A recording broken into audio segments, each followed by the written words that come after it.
여러분, 오늘 정말 충격적인 이야기를 해드리겠습니다.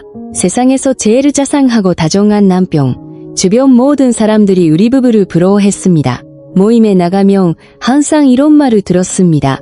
너네 남편 정말 좋은 분이시다. 너한테 진짜 잘해준다. 나도 저런 남편이었으면 좋겠다. 그런데 알고 보니 그 자상한 남편이 무려 10년이 넘도록 다른 사람과 관계를 유지해왔다는 겁니다.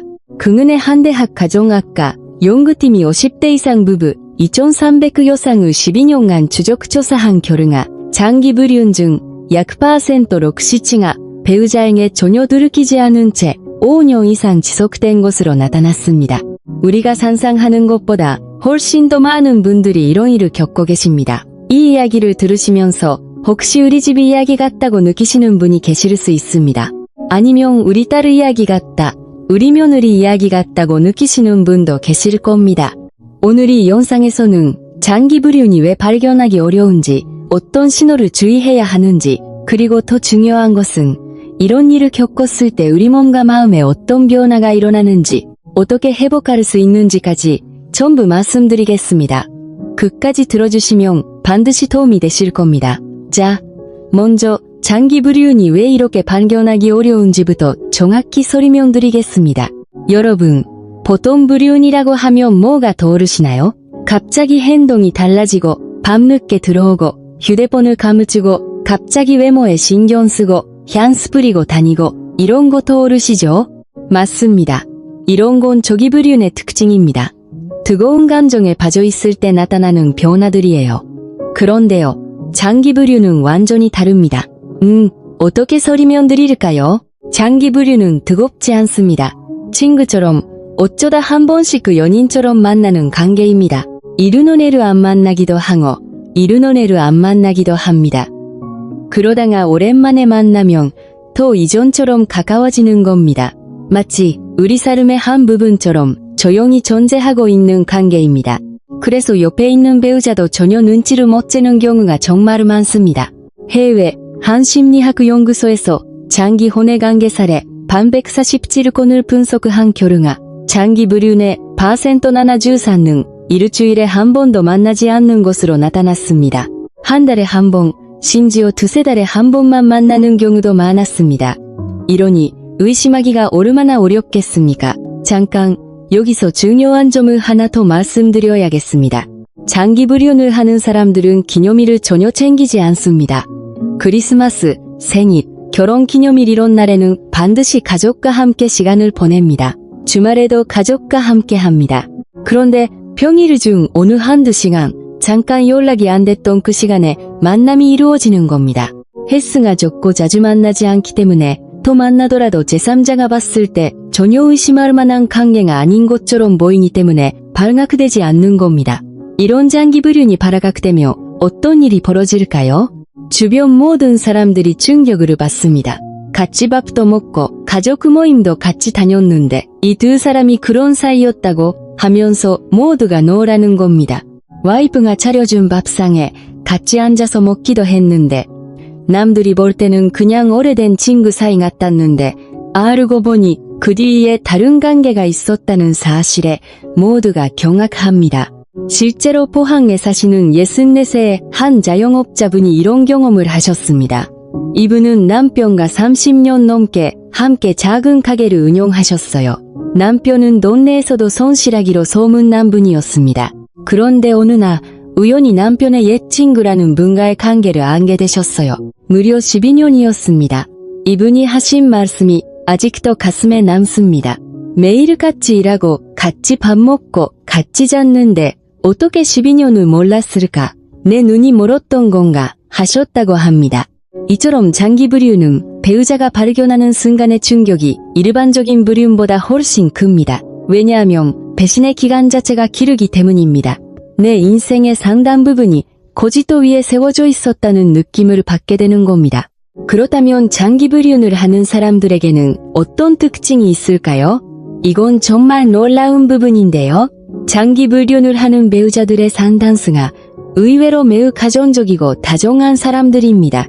긍은의 한대학 상담심리학과 연구팀이 장기 혼외 관계 당사자 320여 명을 심층 면접한 결과 이들 중 약 6%가 가족 내에서 배우자와 자녀에게 매우 헌신적인 것으로 나타났습니다. 부드럽고 섬세한 성향을 가지고 있어서 배우자의 감정을 잘 읽고 가정에서의 역할도 충실히 수행합니다. 주변 모든 사람들이 이 가정을 부러워할 정도입니다. 이런 분들이 소심한 면이 있어서 적극적으로 외도를 시작하지는 않습니다. 하지만 옛날 인연이나 우연히 만난 사람이 먼저 연락을 해오면 거기에 조금씩 응하다가 관계가 자연스럽게 이어지는 경우가 많습니다. 뜨겁게 불타오르는 게 아니라 미지근하게 유지되는 거라서 가정을 잘 유지하면서도 다른 관계를 동시에 이어갈 수 있는 겁니다. 그리고 상대방적 특징도 말씀드려야겠네요. 장기 불륜의 상대는 생각보다 독립적이고 생활력이 강한 사람인 경우가 많습니다. 배우자가 없거나 사별했거나 이혼한 경우가 상당히 많았습니다. 부드럽고 섬세한 사람과 강하고 의지할 수 있는 사람이 만나면 서로의 부족한 부분을 채워주는 관계가 되면서 이게 장기적으로 이어지게 됩니다. 여기까지 들으시면서 혹시 우리 집은 괜찮겠지 하고 생각하고 계신 분들 있으시죠? 그런데 잠깐만요. 이게 왜 우리 세대에게 특별히 더 중요한 문제인지 설명드리겠습니다. 자, 이제부터가 정말 중요합니다. 장기 불륜을 발견했을 때 우리 몸에서 어떤 일이 일어나는지 이 부분을 반드시 알고 계셔야 합니다. 배우자의 장기 불륜을 발견하면 단순히 마음이 아픈 게 아닙니다. 우리 몸이 실제로 병이 납니다. 이건 가장이 아니에요. 국내 한 대학병원 정신건강의학과 연구팀이 50대 이상 배우자 배신 경험자 427명을 추적 관찰한 결과 이런 충격을 받은 후 코르티솔이라는 스트레스 호르몬이 평소보다 아르덴 지배까지 치솟는 것으로 나타났습니다. 쉽게 말씀드리면요. 우리 몸이 극심한 위험에 처했을 때 나오는 호르몬이 폭발적으로 분비되는 겁니다. 이게 왜 위험하냐면요. 이 호르몬이 오래 높은 상태로 유지되면 혈압이 올라갑니다. 심장에 무리가 갑니다. 면역력이 득 떨어집니다. 잠을 못 자게 됩니다. 실제로 이 연구에서 배신을 경험한 분들 중 70%가 발견 후 3개월 이내에 불면증을 경험했고 5%가 혈압이 의미 있게 상승했습니다. 우리 나이에 혈압이 올라간다는 게 얼마나 위험한 일인지 여러분 잘 아시잖아요? 저도 이 수치를 보고 정말 놀랐습니다. 마음의 상처가 실제로 우리 몸을 이렇게까지 망가뜨린다는 사실이요. 더 안타까운 건 식사를 제대로 못하게 되는 겁니다. 입맛이 완전히 사라지거나 반대로 폭식을 하게 됩니다. 체중이 갑자기 빠지거나 갑자기 불어납니다. 소화가 안 되고 두통이 오고 온몸이 아픕니다. 우리가 젊었을 때는 이런 충격을 받아도 몸이 어느 정도 버텨줬습니다. 하지만 우리 나이에는 이런 심리적 충격이 바로 신체 질환으로 이어질 수 있습니다. 해외양 의과대학 고령자 건강 연구팀에서도 비슷한 결과를 발표했는데요. 60세 이상에서 배우자 배신을 경험한 그룹은 그렇지 않은 그룹에 비해 심혈관 질환 발생 위험이 2.8배 높았습니다. 당뇨 악화 위험도 2.4배 높았고요. 면역 기능 저하로 감기 같은 가벼운 질환에도 쉽게 걸리는 것으로 나타났습니다. 이해되시죠? 이건 단순히 감정의 문제가 아닙니다. 우리 건강의 문제입니다. 우리 생명의 문제입니다. 그런데 여기서 끝이 아니에요. 심리적으로는 더 심각한 일이 벌어집니다. 특히 우리 세대가 느끼는 고통은 젊은 세대와 다릅니다. 우리 세대는 결혼하면 평생이라고 배웠습니다. 한 사람만 바라보고 살았습니다. 자식 키우느라, 가족 먹여 살리느라 내 건강도 뒤로하고 살아왔습니다. 그런데 돌이켜보니 그 세월이 다 부정당하는 것 같은 느낌이 드는 겁니다. 내가 바보였나? 그 세월 동안 나만 몰랐나? 이런 생각이 머리를 떠나지 않습니다. 국내 한 상담센터 연구 보고서에 따르면 50대 이상 배우자 배신 피해자의 약 8%가 우울 증상을 경험하고 그중 30%가 전문 치료가 필요한 수준의 우울증으로 발전한다고 합니다. 잠을 못 자고 밥을 못 먹고 사람을 만나기 싫어지고 바깥 출입 자체가 두려워지는 겁니다. 체면 때문에 주변에 말도 못 하시는 분들이 정말 많습니다. 혼자서 사귀고 혼자서 아파하시는 겁니다. 그런데요, 여러분, 다행히 방법이 있습니다. 지금부터 말씀드리는 내용이 정말 중요합니다. 이런 충격적인 상황을 겪었을 때 우리가 어떻게 우리 몸과 마음을 지킬 수 있는지, 그리고 가정을 지킬 수 있는 분들은 어떻게 신뢰를 다시 쌓아갈 수 있는지 구체적으로 알려드리겠습니다. 첫 번째, 가장 먼저 해야 할 일은 우리 몸 상태를 안정시키는 겁니다. 아까 말씀드렸죠. 충격을 받으면 스트레스 호르몬이 폭발합니다. 이거를 가만히 두면 혈압이 올라가고 심장에 무리가 갑니다. 그래서 가장 먼저 호흡부터 안정시켜야 합니다. 방법은 간단합니다. 코로 4초 동안 천천히 숨을 들이쉬고 입으로 8초 동안 천천히 내쉽니다. 이거를 하루에 3번, 한 번에 5분만 하시면 됩니다. 아침에 일어나서 점심 식사 후에 자기 전에 이렇게 3번이면 충분합니다. 국내 한 대학병원 동합의학센터 연구에서 이 호흡법을 2주간 실천한 그룹의 코르티솔 수치가 평균 % 상시 감소한 것으로 나타났습니다. 약도 필요 없고 돈도 안 들고 집에서 혼자 할 수 있습니다. 그리고 꼭 밖에 나가셔야 합니다. 하루에 30분만 걸으세요. 햇빛을 쬐면서 걷는 것이 중요합니다. 햇빛을 받으면 우리 몸에서 세로토닌이라는 물질이 만들어지는데요. 쉽게 말하면 마음을 안정시켜주는 전용약이에요. 이건 약국에서 파는 게 아니라 햇빛이 만들어주는 겁니다. 걷기가 힘드시면 집 앞 벤치에 앉아서 15분만 햇빛을 쬐셔도 됩니다. 그리고 식사를 반드시 챙기세요. 밥맛이 없으시더라도 작은 양이라도 드셔야 합니다. 따뜻한 죽이라도 좋고 계란 하나라도 좋습니다. 우리 몸이 스트레스와 싸우려면 에너지가 필요합니다. 굶으시면 면역력이 더 떨어지고 잠도 더 못 주무시게 됩니다. 아침에 일어나시면 따뜻한 물을 한 잔 먼저 드시고 가벼운 식사라도 하시는 것을 꼭 기억해 주세요. 두 번째, 절대 혼자 사귀지 마세요. 이건 정말 중요합니다. 우리 세대는 체면 때문에 이런 이야기를 남에게 못 하시는 분들이 많습니다. 이해합니다. 하지만 혼자 사귀면 병이 됩니다. 반드시 한 사람에게라도 이야기하세요. 가장 가까운 친구, 형제 자매, 아니면 전문 상담사에게요. 국내 한 심리학계 발표에 따르면 배신 경험 후 한 명 이상에게 감정을 표현한 그룹은 그렇지 않은 그룹보다 우울 증상 회복이 아르덴 3배 빨랐습니다. 말로 꺼내는 것만으로도 우리 뇌에서 감정을 처리하는 방식이 달라진다고 합니다. 요즘에는 우리 나이대 분들을 위한 전화 상담 서비스도 많이 있습니다. 얼굴을 보지 않고 전화로만 상담받을 수 있어서 체면이 걱정되시는 분들도 편하게 이용하실 수 있습니다. 비용도 거의 들지 않고요. 세 번째, 부부관계를 유지하기로 결심하셨다면 신뢰 회복을 위한 구체적인 방법이 있습니다. 사실 많은 분들이 이런 일을 발견하셔도 이혼을 원하지 않으십니다.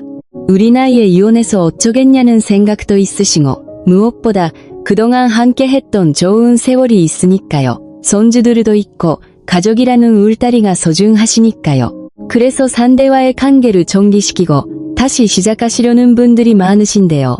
이때 가장 중요한 것은 추궁하기보다 솔직한 대화를 이끌어내는 겁니다. 해외 한 가족치료연구소의 조사 결과 부부 신뢰 회복에 성공한 사례의 약 72%에서 공통적으로 나타난 것이 있습니다. 매일 정해진 시간에 얼굴을 마주보고 서로의 감정을 이야기하는 시간을 가졌다는 겁니다. 길게 할 필요 없습니다. 하루에 15분이면 됩니다. 저녁 식사 후에 차 한 잔 마시면서 오늘 기분이 어땠는지, 무슨 생각을 했는지 이야기하는 겁니다. 여기서 중요한 규칙이 하나 있습니다. 이 시간에는 과거 이야기를 꺼내지 않는 겁니다. 오늘의 감정, 오늘의 이야기만 합니다. 과거를 파헤치면 대화가 싸움으로 변합니다. 오늘의 감정에만 집중하면 서로를 다시 알아가는 과정이 됩니다. 국내 한 부부상담 전문 기관에서 이 방법을 60상의 부부에게 적용한 결과 3개월 후 부부간 신뢰도가 평균 %43 향상된 것으로 나타났습니다. 돈 한 푼 안 들고 특별한 준비도 필요 없습니다.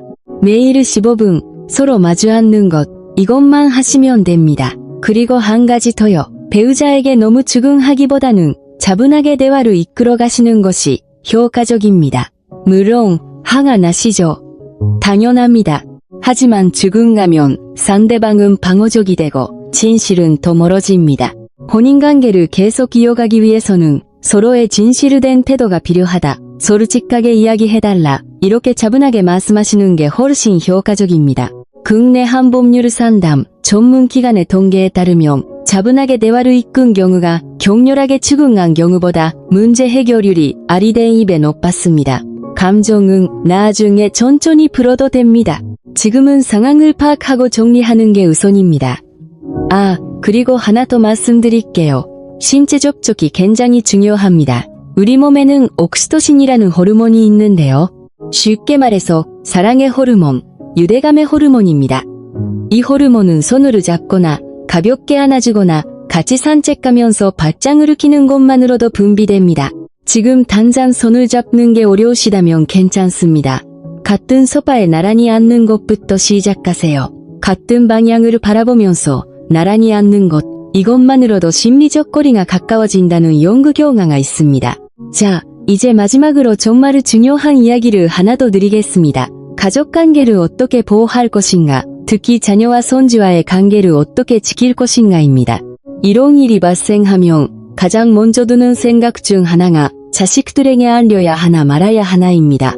국내 한 가족학회 연구에 따르면 부모의 혼외관계 사실을 자녀에게 직접 알린 경우보다 상황이 정리된 후에 자녀가 자연스럽게 알게 된 경우가 가족관계 유지에 훨씬 긍정적이었습니다. 구체적으로 가족결 성력 유지율이 각각 48%와 70%로 상당한 차이가 있었습니다. 무슨 말이냐면 감정이 폭발한 상태에서 자녀에게 아버지가 이런 짓을 했다고 알리면 자녀도 충격을 받고 가족 전체가 무너질 수 있다는 겁니다. 우리가 힘들어도 자녀와 손주를 위해 감정을 좀 추스른 후에 상황을 정리하는 게 가족 모두를 위해 현명한 선택입니다. 이해되시죠? 따라오고 계시죠? 이건 자녀에게 거짓말하라는 게 아닙니다. 시기의 문제입니다. 감정이 안정된 후에 차분하게 이야기하는 것과 분노에 차서 폭발하는 것은 결과가 완전히 다릅니다. 그리고 무엇보다 손주들과의 관계를 지키세요. 이건 우리 인생에서 가장 소중한 관계 중 하나입니다. 손주들은 할머니 할아버지의 사랑이 변하지 않기를 바랍니다. 부부 사이에 무슨 일이 있었든 손주들 앞에서는 따뜻한 할머니 할아버지로 남아 계셔야 합니다. 이건 우리의 효도이기도 합니다. 우리 자녀가 안심하고 아이를 맡길 수 있는 부모로 남아있는 것, 이것이 우리 세대가 할 수 있는 가장 큰 사랑입니다. 마지막으로 가장 중요한 것을 말씀드리겠습니다. 자기 자신을 도와보세요. 이런 일을 겪으면 자존감이 바닥에 떨어집니다. 내가 부족해서 그런 건가? 내가 매력이 없어서인가? 이런 생각을 하게 됩니다. 하지만 절대 그렇지 않습니다. 이건 여러분의 잘못이 아닙니다. 여러분은 충분히 좋은 배우자였습니다. 충분히 애쓰셨습니다. 그 시절에는 다들 그렇게 열심히 살았습니다. 지금 가장 중요한 것은 나 자신을 위한 시간을 갖는 겁니다. 예전에 좋아하셨던 것을 다시 시작해보세요. 노래 부르는 거를 좋아하셨다면 동네 합창단에 나가보세요. 덮밥 깎는 거를 좋아하셨다면 다시 흙을 만져보세요. 걷기를 좋아하셨다면 매일 같은 시간에 공원을 걸어보세요. 대전에 사시는 68세 전직 교사 출신의 한 분이 계셨습니다. 이분도 남편의 장기불륜을 발견하고 큰 충격을 받으셨습니다. 처음 3개월은 정말 힘드셨다고 합니다. 밥도 못 드시고 잠도 못 주무시고 체중이 7kg나 빠지셨어요. 하지만 이분이 결심하신 게 있었습니다. 나를 위해 살겠다. 예전에 좋아했던 소해를 다시 시작하셨고 동네 문화센터에서 소해반에 등록하셨습니다. 매주 2번씩 나가시면서 같은 나이대분들과 이야기도 나누시고 웃음도 되찾으셨습니다.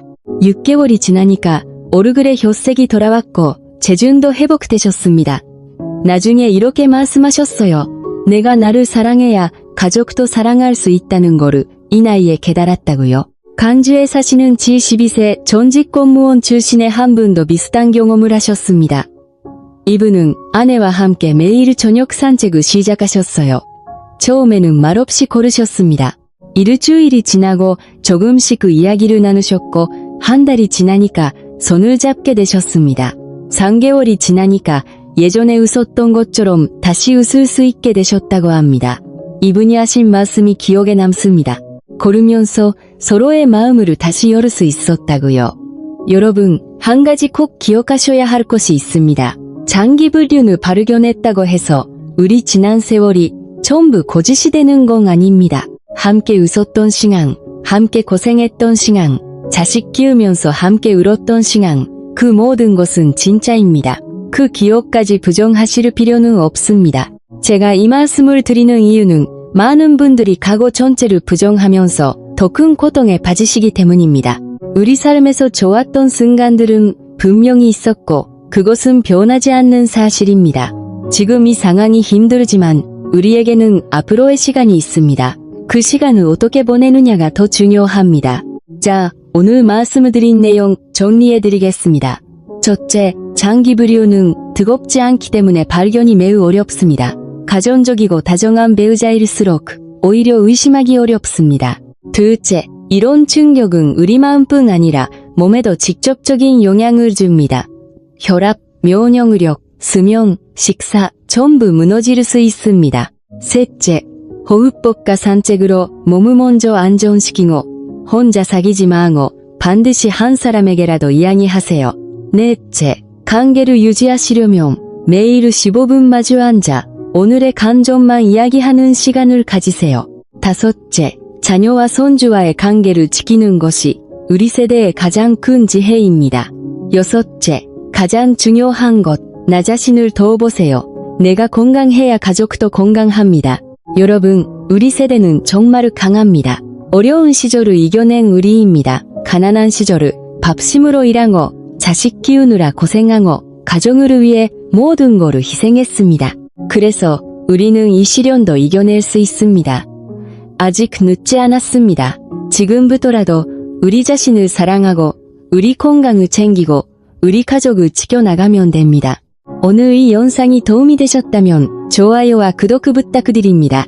우리 모두의 건강하고 행복한 노후를 위해 더 좋은 정보로 다시 찾아뵙겠습니다. 여러분의 건강이 제일 중요합니다. 건강한 하루 되시기를 바랍니다.